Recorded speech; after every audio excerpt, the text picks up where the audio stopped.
He was known as the lazy boy, the one people whispered about, the one no one believed in. But what they didn't see was the weight he carried, a burden far heavier than laziness. One ordinary day, when he tried to prove himself, the world showed him a truth far more cruel. His skin color was judged before his actions ever were. That day didn't just test his will. It exposed an ugly reality many tried to ignore. Was he truly lazy?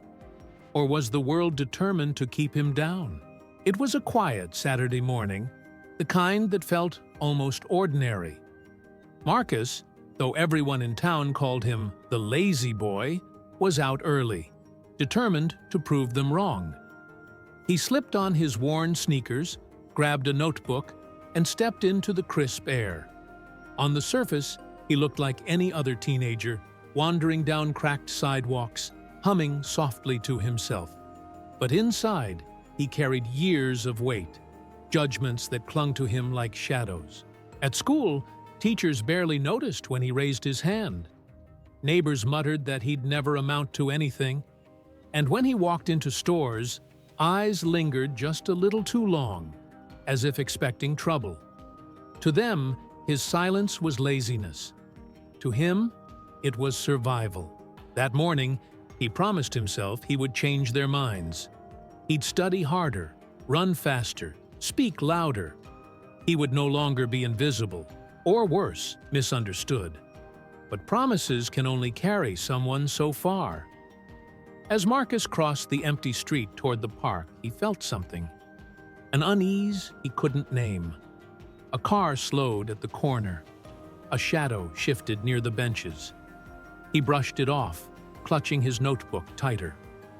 What Marcus didn't know was that by the end of the day, every step he took toward proving himself would collide with a truth much darker than laziness.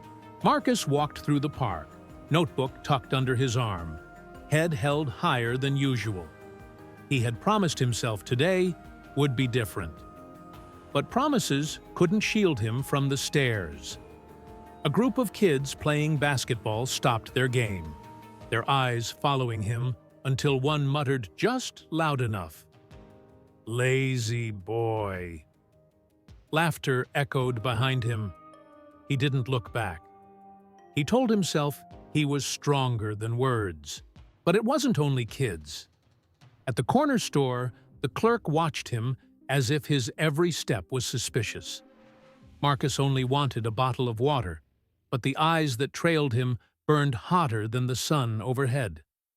He placed the bottle on the counter, coins ready in his palm. The clerk didn't say hello, didn't smile, just scanned the item and waited as if Marcus might run. His throat tightened. He paid, nodded politely, and left. Outside, the unease deepened. A patrol car rolled slowly down the street, its tires crunching against gravel. Marcus wasn't doing anything wrong, he wasn't even jaywalking, but the car slowed near him. The window lowered. For a moment, silence. Then the officer's gaze locked on his, cold and sharp. The car crept forward again, but Marcus felt the message. "We're watching you." He tried to shake it off. He scribbled a note in his book. "Prove them wrong." Words that felt powerful when he wrote them, yet powerless when the world seemed determined to drag him down. At the community center, where he had hoped to study, whispers met him again. Parents pulled their children closer. One mother clutched her purse as he walked by, eyes narrowed in quiet suspicion. No one spoke directly to him, but the silence screamed louder than words ever could. By the time the sun dipped lower, Marcus was exhausted, not from laziness, but from fighting to exist. He sat on the steps of the center, clutching his notebook, trying to gather strength. That's when he noticed it again. The car. The same patrol car from earlier, circling back. It slowed, stopped across the street. The engine idled, the officer still inside, staring. Marcus's chest tightened. Was he imagining it? Or was he being hunted? He wanted to believe it was just coincidence, but deep down, he knew better. The officer stepped out, heavy boots on pavement, each step deliberate, echoing louder in Marcus's ears than any sound around him. He froze, notebook trembling in his hands. The officer didn't speak, not yet, just walked closer, eyes fixed. Marcus swallowed hard, his mind racing with every story he'd ever heard, of kids stopped, accused, and punished not for what they did, but for who they were. The officer's shadow stretched across the pavement, reaching Marcus's feet.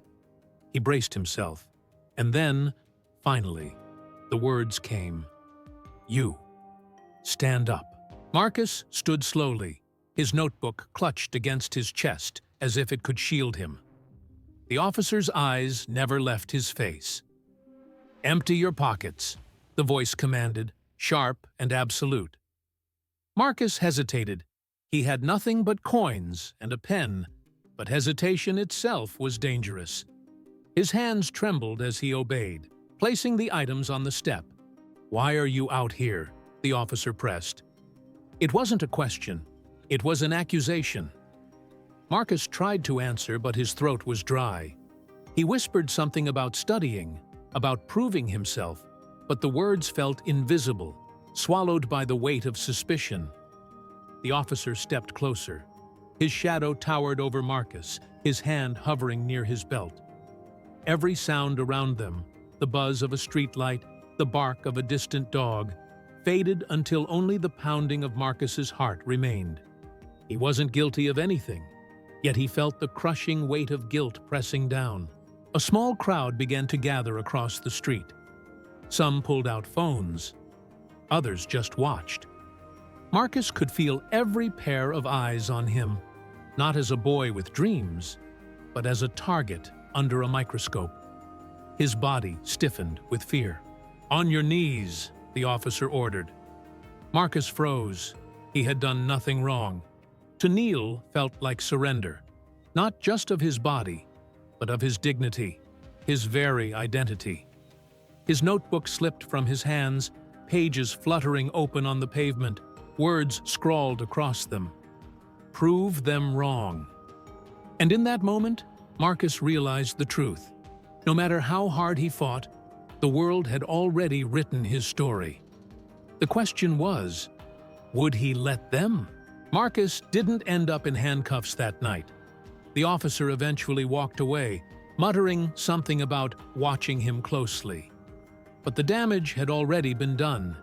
His notebook lay open on the ground, its pages marked with dreams and goals, proof of who he truly was. Yet none of that mattered in the eyes that only saw a threat. When Marcus picked it up, his hands shook. Not from laziness, not from guilt, but from the weight of knowing how easily his story could have ended differently. He could have been another name, another headline, another boy remembered not for his dreams, but for the way he was silenced.